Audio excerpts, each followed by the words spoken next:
Today we are going to make and decorate a Matcha Honey Red Bean chiffon cake. Let's start by making the honey red bean. Soak the red beans overnight. Boil them in a cup of water until softened, about half an hour to an hour.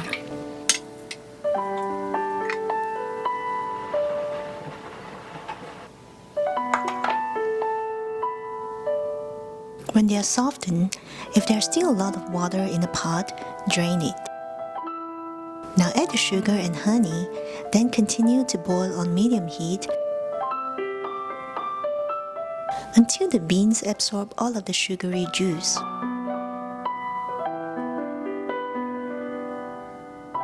Transfer them to a plate to cool off completely.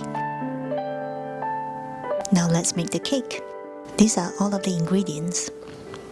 First, mix the oil, flour, and matcha powder. If you have seen my previous chiffon cake videos, you'll know that I use the same method in mixing the ingredients for the egg batter. That is, first combining the oil and flour, then other ingredients. As you can see in all of my videos, this method is simple and works for all chiffon cake recipes. First combining the oil and flour won't develop gluten. You can stir it any way you want, and you don't have to sieve the flour neither. Now add the milk and egg yolks. Stir until all well combined.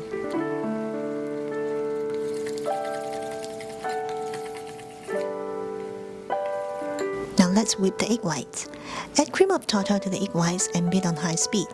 Cream of tartar can stabilize the meringue. If you don't have it, you can add a small teaspoon of lemon juice instead. You can also use a stand mixer for this. Both methods will work just fine. When you see big bubbles forming, add a third of the sugar.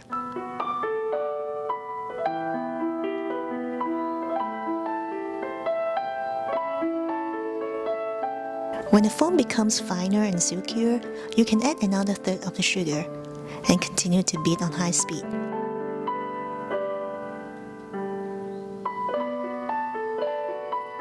The foam will continue to get silkier, and you will start to see some texture lines or trails. At this point, you can add the remaining sugar and beat on medium-high speed.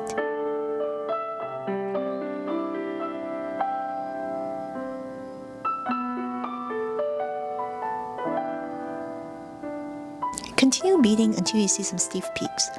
After lifting the whisk, the meringue is stable and firm, and the peak will not drip. Scoop about 1/3 of the egg whites to the batter and fold it in gently. This is to lighten the batter initially and prepare it for the rest of the egg whites. Once it's mixed well, change to a spatula and pour it into the egg whites. Continue to fold gently until it's all combined.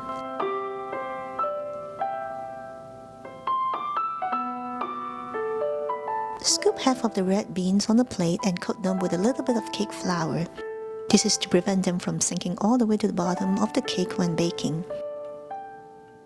Now add them to the batter and fold them in. Repeat this movement until the batter is homogeneous. Don't overdo it. Transfer the batter to the pan immediately. Shake it, tap it a couple of times to get rid of the big bubbles, and draw a few circles with a toothpick to flatten the surface. Place in the preheated oven and bake it at 300 degrees for 50 minutes. Personally, I prefer to bake it at 300 degrees for 40 minutes, then increase the temperature to 320 degrees for 5 minutes. This is after a few testings with my oven, as oven temperature varies. If I just bake it at 300 degrees for 50 minutes, even though it's perfectly baked, the top of the cake will be a bit sticky after it's cool. So if you have the same problem, you can do the same switch. Once it's out of the oven, tap it on the table once, then coat it upside down.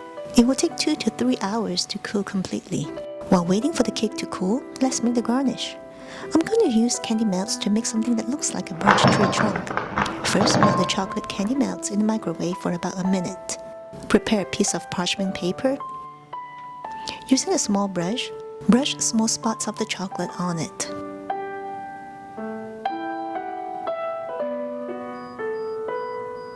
Put this in the fridge for a few minutes to set. We can melt some white candy melts at this time. Now take the hardened chocolate out from the fridge. and brush an even layer of white candy melt on it.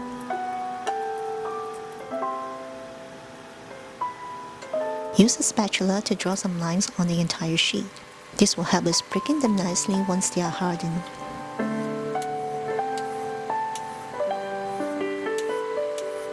Now put these in the fridge to set. Now that they are set, we can break them up carefully. And here they are, some cool looking birch tree trunk. Now that the cake is cool, remove it from the pan carefully, then slice it into 3 layers.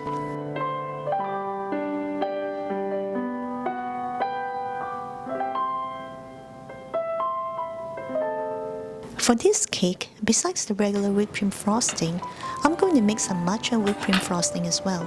Making matcha whipped cream frosting is very simple. Scoop some regular whipped cream frosting into a bowl, sieve some matcha powder in it, and stir until all well combined. I don't have a specific measurement for this. I will just add matcha powder until I achieve the color and taste I like. I'll provide the link on how to make regular whipped cream frosting in the description below. And this is it, matcha whipped cream. Let's start decorating. Apply a little bit of cream at the bottom to secure the cake to the cake board. Apply a layer of whipped cream frosting.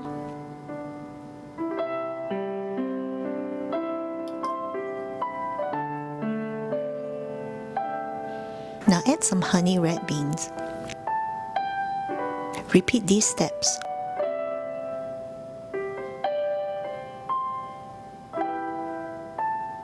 Cover the top half of the cake with a regular whipped cream.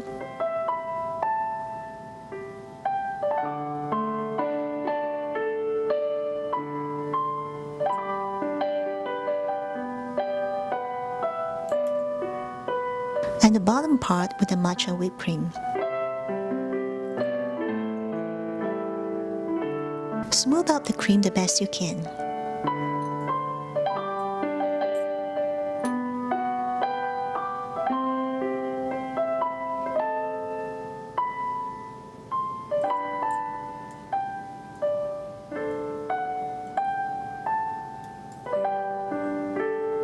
Now I will add the chocolate garnish to the side of the cake. Break them into different heights so they don't look too uniform. Next, I'm going to use the Wilton 233 piping tip to pipe some tiny little strips on the cake. I'm going to use the matcha whipped cream for this.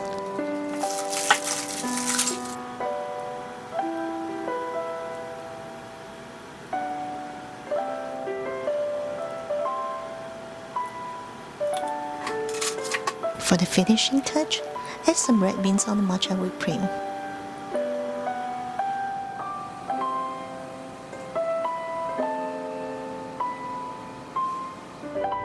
And this is now completed.